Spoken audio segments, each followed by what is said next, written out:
दोस्तों, जैसे जैसे समय बदलता जाता है, बहुत सारी चीजें बदलती हैं और जो चैलेंज हमारे सामने आते हैं, उनके नए नए सॉल्यूशंस भी सामने आते हैं। समय रहते हमें भी उन सॉल्यूशंस को समझना चाहिए। आज के दौर का सबसे बड़ा चैलेंज है डिस्ट्रैक्शन, टाइम को मैनेज ना कर पाना और प्रोडक्टिव ना हो पाना। और इसी चैलेंज को सॉल्व करने के लिए जो नई थ्योरी, जो नया कॉन्सेप्ट आज हम डिस्कस करने वाले हैं, वो है माइंड मैनेजमेंट का, ना कि टाइम मैनेजमेंट का। आज की बुक समरी है mind management not time management, productivity when creativity matters, जिसे लिखा है डेविड कैडवी ने। डेविड कैडवी भी एक राइटर और एक पॉडकास्टर हैं। वो लोगों को अपने क्रिएटिव काम में प्रोडक्टिव बनने में मदद करते हैं। उनकी बुक्स की 1 मिलियन से ज्यादा कॉपीज बिक चुकी हैं। डेविड टेडएक्स, दी पोस्ट और ऑब्जर्वर में भी आ चुके हैं। तो बात यह है कि कई बुक्स और स्पीकर्स ये बताते हैं कि अपने टाइम को कैसे अच्छे से इस्तेमाल किया जाना चाहिए। वो आपसे ये करो या वो करो करने के लिए कहते हैं, लेकिन सच्चाई तो ये है कि चीजों को पूरा करने का टाइम मैनेजमेंट से कोई ताल्लुक ही नहीं है। ये सिर्फ इस बात पर डिपेंड करता है कि आप अपने माइंड को कैसे मैनेज करते हैं। ये समरी माइंड मैनेजमेंट को पाने के लिए आपको कुछ सिंपल और पावरफुल टेक्निक सिखाने वाली है।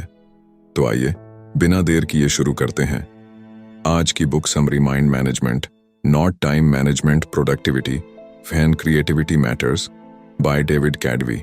आप इसे अपने चारों ओर देखते हैं। रोज लोग पैसा कमाने की भागदौड़ में लगे रहते हैं, इसीलिए आपको हर एक सेकंड को सही जगह पर इस्तेमाल करना चाहिए। पैसा कमाने के लिए आप अपना कैलेंडर अलग अलग एक्टिविटीज से इस कदर भर देते हैं कि आपके पास आराम करने का वक्त ही नहीं होता। और इतना ही नहीं, आजकल तो लोग मल्टीटास्किंग भी करने लगे हैं, यानी कई काम एक साथ करना, जैसे लंच करते हुए अपने ईमेल का जवाब देना। क्या ये वही हसल कल्चर यानी भागदौड़ वाला कल्चर है जिसका एक हिस्सा बनकर सभी गर्व महसूस करते हैं? क्या हमेशा थका थका रहना, गुस्सा करना या परेशान महसूस करना आम बात हो गई है? ये समरी ये साबित कर देगी कि टाइम मैनेजमेंट अब किसी काम का नहीं रहा और इससे आपको कुछ भी नहीं मिलेगा। आप ये सीखेंगे कि माइंड मैनेजमेंट सक्सेस पाने और कोई भी काम करने में कैसे आपकी मदद कर सकता है। आप ये भी सीखेंगे कि कुछ पाने के लिए आपको किसी भी तरह की जल्दबाजी करने की कोई जरूरत नहीं है। टाइम मैनेजमेंट नहीं, माइंड मैनेजमेंट अपने गोल्स को पाने का बेहतर तरीका है। तो आइए शुरू करते हैं इस पहले चैप्टर से, mind management not time management. इस बुक के ऑथर डेविड कैडवी खुद को एक राइटर नहीं मानते थे। उन्हें बचपन से ही लिखना कुछ खास पसंद नहीं था, लेकिन एक दिन उन्हें एक ऐसी बुक डील ऑफर की गई जिससे कोई बेवकूफ ही मना करता। इसीलिए डेविड ने अपनी लाइफ को इस तरह प्लान किया ताकि वो एक बुक लिख सकें। सबसे पहले उन्होंने इस बात का ध्यान रखा कि उनके पास बुक लिखने के लिए अच्छा खासा टाइम हो। उन्होंने अपने दोस्तों के साथ डिनर और दूसरे प्लान्स को कैंसिल कर दिया, पर इनकी जगह अपने राइटिंग सेशंस को रखने लगे। डेविड ने डेट्स पर जाना भी छोड़ दिया, यहां तक कि अपनी ग्रोसरी और खाना भी घर पर डिलीवर करवाने लगे। उन्होंने अपनी बुक लिखने पर फोकस करने के लिए जी जान लगा दी थी।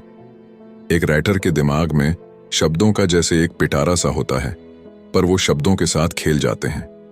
लेकिन डेविड के लिए ये सब इतना नेचुरल या आसान नहीं था। जब वो लिखने बैठते तो एक शब्द भी नहीं लिख पाते थे और न जाने कंप्यूटर के सामने बैठे बैठे यूं ही कितने घंटे निकल जाते।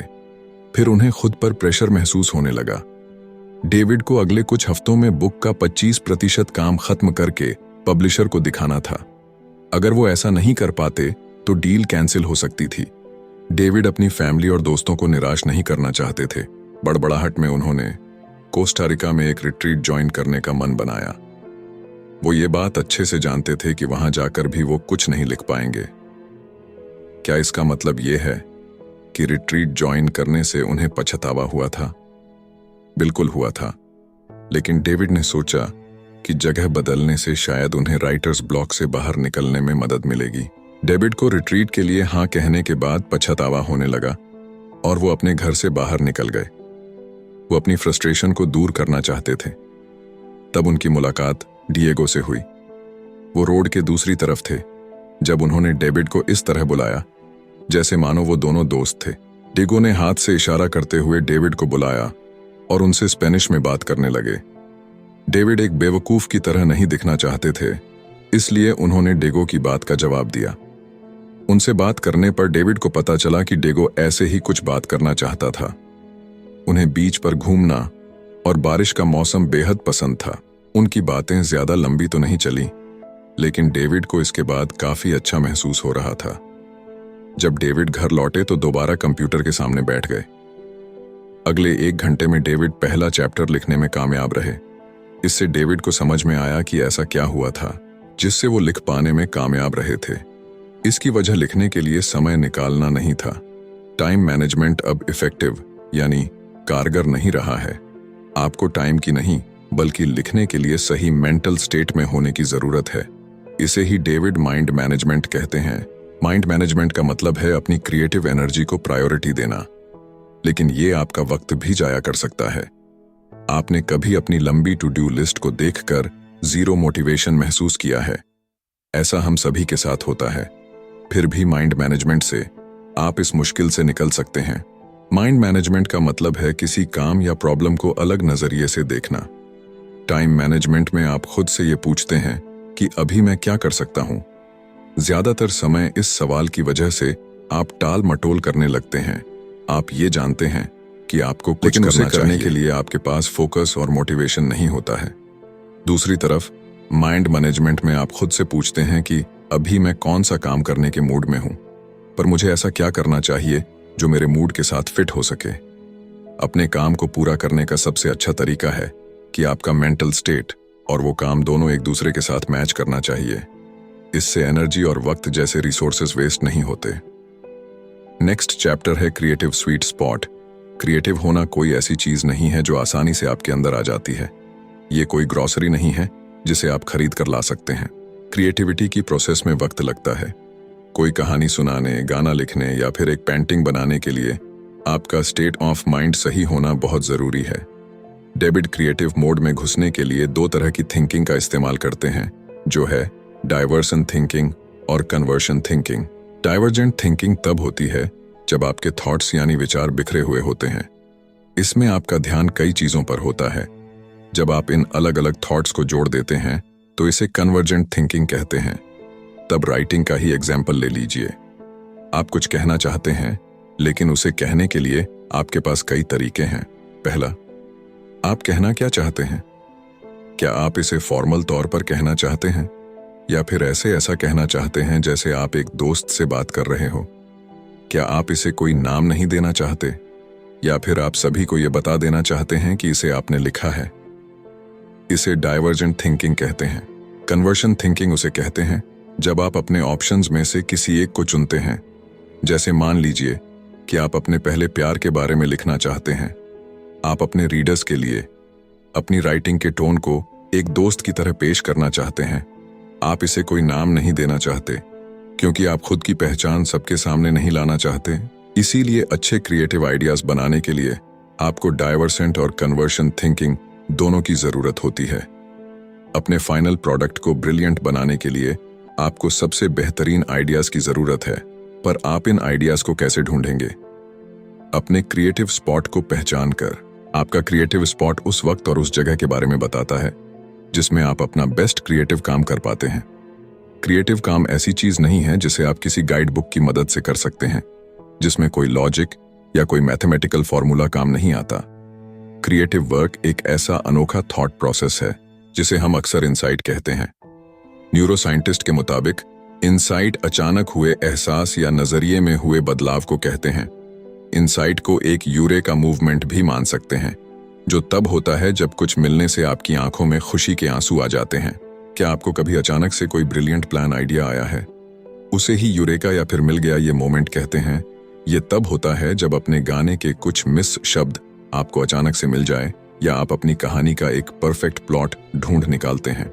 अब दोबारा कुछ पेंट करना चाहते हैं, लेकिन यह नहीं जानते कि क्या पेंट करें, तो इसके लिए अपने पसंदीदा कार्टून कैरेक्टर को पेंट करने के बारे में अचानक याद आना एक यूरेका मोमेंट होगा। जिनके खास वक्त के दौरान अपने क्रिएटिव स्पॉट को ढूंढना आसान हो सकता है। याद रखिएगा कि ये माइंड मैनेजमेंट के बारे में, टाइम मैनेजमेंट के बारे में नहीं। आपकी एनर्जी हर एक दिन या पूरे दिन एक जैसी नहीं रहती है। जैसे जॉब पर आपकी बहुत सी एनर्जी खर्च हो जाती है, ऐसे ही अपने दोस्तों के साथ सोशलाइज करना या अपनी पेंटिंग या नोबेल पर काम करने जैसे काम भी आपकी बहुत सारी एनर्जी ले लेते हैं। इसीलिए दिन का वो सही वक्त ढूंढ निकालिए जब आपके अंदर सबसे ज्यादा एनर्जी होती है। आपको अपने सिस्टम यानी अपने स्लीप साइकिल से भी तालमेल बनाकर रखना होगा। ये सिस्टम आपको दिन में जगे रहने में मदद करता है। इसे ऊपर जाती हुई एक लाइन की तरह सोचिए। जितना ज्यादा आप जागे रहेंगे उतने ज्यादा आप अलर्ट रहेंगे, लेकिन जागे रहने के साथ साथ अलर्ट रहने को आपका स्लीप डेट सिस्टम रोक देता है। दूसरे शब्दों में कहें, अगर आप एक रात अच्छे से नहीं सोएंगे तो आपका स्लीप डेट बहुत ज्यादा हो जाता है। अपने स्लीप डेट को नीचे जाती हुई एक लाइन की तरह सोचिए, क्योंकि ये आपके एनर्जी को कम करता है। आपके सिस्टम और स्लीप डेट दोनों की लाइन दोपहर के शुरुआती वक्त लगभग 2:30 बजे मिलती है। इसी वजह से आप इस वक्त सुस्त और थका हुआ महसूस करते हैं। अपनी बॉडी क्लॉक को समझने से आपको अपने काम पर आसानी से फोकस करने में मदद मिलती है। बहुत से लोग सुबह सुबह बहुत फोकस्ड होकर काम करते हैं, जैसे बेस्ट वायलिन प्लेयर अपने दिन की शुरुआती 2-4 घंटे मन लगाकर प्रैक्टिस करते हैं। मशहूर राइटर वर्जीनिया वुल्फ और साइकोलॉजिस्ट BFP ऐसा ही करते हैं। ऐसा इसलिए क्योंकि सुबह का वक्त वो समय होता है जब लोग पूरी तरह से जगे हुए और सबसे ज्यादा अलर्ट रहते हैं। अपने क्रिएटिव स्पॉट को हासिल करने के लिए डेविड ने एक और तरीका बताया है। इसे वो फर्स्ट आवर रूल कहते हैं, जो अपने काम को पूरा करने में उन्हें डिसिप्लिन रहने में मदद करता है। जब आप अपने दिन का सबसे पहला घंटा अपने प्रोजेक्ट पर लगाते हैं तो उसे फर्स्ट आवर रूल कहते हैं, और ये कोई ऐसा वैसा प्रोजेक्ट नहीं होना चाहिए, बल्कि आपका सबसे इंपॉर्टेंट प्रोजेक्ट होना चाहिए। ऐसा करने से आप उस प्रोजेक्ट को जल्दी पूरा कर पाएंगे। इसे सुनकर ऐसा लग रहा होगा ना कि क्या आप ऐसा सच में मुमकिन है? तो जवाब है जी हाँ, बिल्कुल मुमकिन है। अपने दिन की शुरुआत अपने सबसे इंपॉर्टेंट काम से कीजिए, यानी एक ऐसे काम से जो आपको करना ही है। ऐसा करने से इसे पूरा करने के लिए आपके आलसी होने के चांसेस काफी कम हो जाते हैं। ऐसा करना उस काम में आने वाली रुकावटों को भी रोकता है।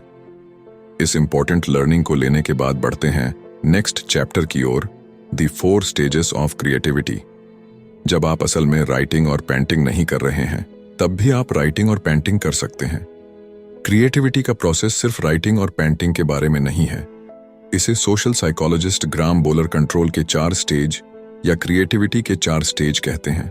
पहला स्टेज है प्रिपरेशन, यानी कि तैयारी करना।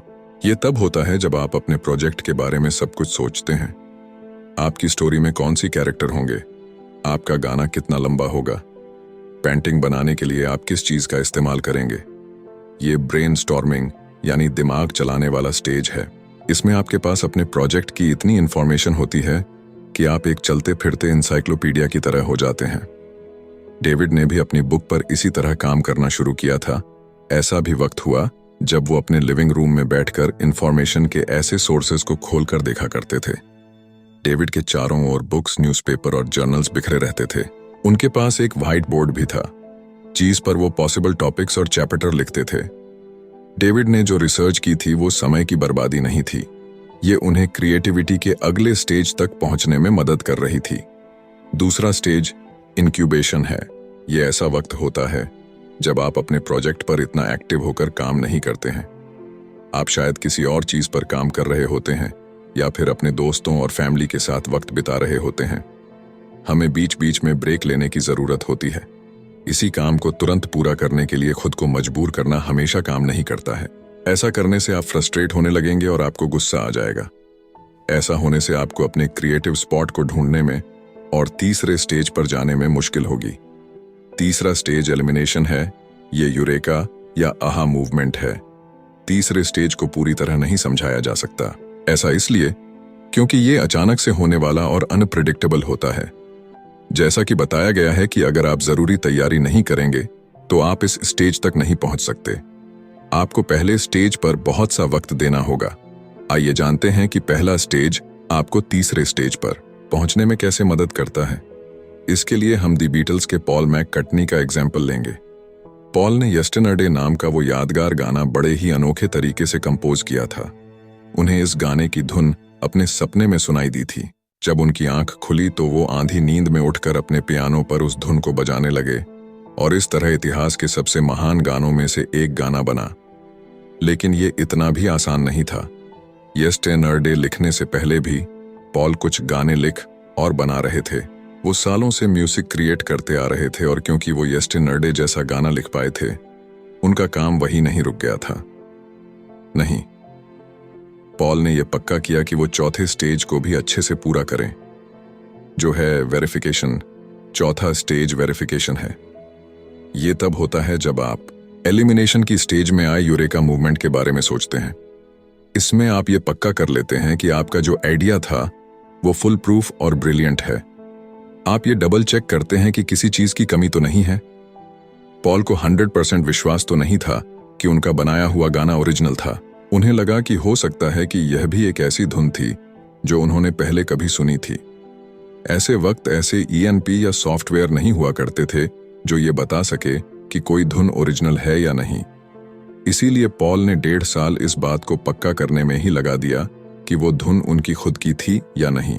इसी दौरान उन्होंने अपने गाने को बदलने के लिए उसके लिरिक्स, ट्यून और अरेंजमेंट को सुधारने पर काफी काम किया।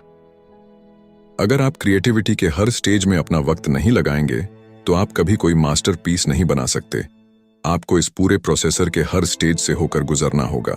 नेक्स्ट चैप्टर है दी 7 mental state of creative work. David का कोई स्ट्रिक्ट यानी रूल नहीं था, लेकिन उनके पास करने के लिए ऐसे काम और जाने के लिए ऐसी जगह थी जो उन्हें लिखने के सही मूड में लाने में मदद करते थे। अपनी छोटी सी नोटबुक में कुछ लिखने के लिए वो जॉन हैंडकॉक सेंटर के 19 5th फ्लोर पर जाते थे। ये थॉट्स शुरुआत में बिखरे हुए से रहते हैं, लेकिन इन्हें लिखने के बाद डेविड को वो दूसरी चीजें भी दिखने लगती हैं जो उन्हें लगता था कि अपने बुक में शामिल करनी चाहिए। जॉन हैंडकॉक सेंटर डेविड को उनके थॉट्स को अरेंज करने में मदद करता था। एब्सेंटो कॉफी नाम की एक कॉफी प्लेस थी जो डेविड को बहुत पसंद थी। वहां का मन लुभाने वाला खूबसूरत नजारा और कॉफी बीन्स की सुगंध उस जगह को राइटिंग के लिए एक आइडियल जगह बनाती है। डेविड की तरह आप भी अपने मेंटल स्टेट के मुताबिक अलग अलग तरीके के काम कर सकते हैं। आपका mental state in 7 mental status में से एक हो सकता है। पहला है प्रायोरिटाइज्ड मेंटल स्टेट। ये तब होता है जब आप एक प्लान बनाते हैं। आप ये फैसला लेते हैं कि आपको क्या करने की जरूरत है और आप उसे कैसे हासिल करेंगे। इसमें आप ये भी डिसाइड करते हैं कि क्या इंपॉर्टेंट है और क्या नहीं। यही तो डेविड जॉन हैंडकॉक सेंटर में करते थे। दूसरा है एक्सप्लोर मेंटल स्टेट। ये रिसर्च करने के बारे में नहीं है। इसमें स्पेसिफिक सवालों के स्पेसिफिक जवाबों को देने की जरूरत नहीं होती। एक्सप्लोर मेंटल स्टेट में अपनी क्यूरियोसिटी को खोला छोड़ने और इसके लिए गिल्टी फील ना करने के बारे में कहा गया है। जैसे मान लीजिए कि आप कुछ पेंट करने का सोच रहे हैं। आपको क्या पेंट करना है, आप इस बात पर रिसर्च करते हैं, लेकिन इस चक्कर में आप पेंटिंग की हिस्ट्री पर एक पूरी डॉक्यूमेंट्री देख डालते हैं। आप अपनी क्यूरियोसिटी को फ्री छोड़ देते हैं, यानी आजाद कर देते हैं। तीसरा है रिसर्च मेंटल स्टेट। ये ऐसी जगह है जहां आप स्पेसिफिक सवाल और उसके जवाब ढूंढते हैं। डेविड ज्यादातर वक्त इसी स्टेट में रहते हैं। वो ये रिसर्च करते हैं कि एक चैप्टर को कैसे बनाया जाए या फिर ये कैसे वेरीफाई किया जाए कि अपनी बुक में जो फीनेक्ट वो लिखने वाले हैं वो सही हैं या नहीं। चौथा है जनरल मेंटल स्टेट। ये वो स्टेट है जहां आप एक्चुअल में काम करते हैं। आप पहले दिए गए मेंटल स्टेटस में इकट्ठे किए गए आइडियाज को जोड़कर कुछ बनाते हैं। जैसे अपना पहला ड्राफ्ट लिखना। पांचवा है पॉलिश मेंटल स्टेट। ये स्टेज उस काम को एडिट करने और तराशने का है जो आपने पिछली स्टेट में बनाया था। जैसे आप ये ध्यान देते हैं कि आपके सेंटेंस का कोई मतलब हो। पेंटिंग में आप ये चेक करते हैं कि कैनवास पर ऐसी कोई जगह ना छूट गई हो जहां आपने पेंट नहीं किया, या कोई ऐसा कलर तो नहीं है जिसे और ज्यादा डीप या हल्का करने की जरूरत है। छठा है एडमिनिस्ट्रेटिव मेंटल स्टेट। आप हमेशा अपने क्रिएटिव काम पर फोकस नहीं कर सकते। आपकी भी कुछ जिम्मेदारियां हैं जो आपको करनी होगी, जैसे अपने बिल्स भरना और अपनी फैमिली के साथ वक्त बिताना। ये मेंटल स्टेट इसलिए जरूरी है क्योंकि आपको अपनी लाइफ के दूसरे एरिया पर भी ध्यान देना होगा। आखिर में रिचार्ज मेंटल स्टेट होता है। इसमें आपको खुद को आराम देने और रिफ्रेश करने की जरूरत होती है। एक दिन छुट्टी लीजिए या वेकेशन पर जाइए जब डेविड अपनी बुक होती है। एक दिन छुट्टी लीजिए या वेकेशन पर जाइए नॉइस जब डेविड अपनी बुक को लेकर स्ट्रेस लेते हैं तो वो मसाज लेने चले जाते हैं। कभी कभी फनी वीडियो या मूवी देखना भी इसमें मदद कर सकता है। खुद को शांत करने और अपने माइंड को रिलैक्स करने के तरीके ढूंढे। क्रिएटिव साइकिल्स डेविड का बड़ा अजीब सा रूटीन था। रात को 12 बजे से सुबह 4 बजे तक वो सिर्फ अपनी बुक पर फोकस करते थे। सुबह 4 बजे वो लाइट ऑफ करते, अपना कंप्यूटर बंद करते और दोपहर तक सोते रहते। अगले दिन दोपहर में डेविड तैयार होते और कॉफी शॉप चले जाते। वो कैफे में तब तक काम करते जब तक उसके बंद होने का वक्त नहीं हो जाता था। इसी को डेविड क्रिएटिव साइकिल कहते हैं। ये एक ऐसा रिपीट होने वाला साइकिल है जिसमें अपने काम में आगे बढ़ने के साथ साथ आपको आराम करने का वक्त भी मिलता है। क्रिएटिव साइकिल में क्रिएटिविटी के 4 स्टेज होते हैं, जिसमें आप प्रिपेयर, इनकलबेट, एलिमिनेट, ऑनर, वेरीफाई करते हैं। क्रिएटिव साइकिल को टाइम पर बेस्ड होने की जरूरत नहीं है। ये हफ्तों और यहां तक कि कई अलग अलग मौसम पर बेस्ड हो सकता है।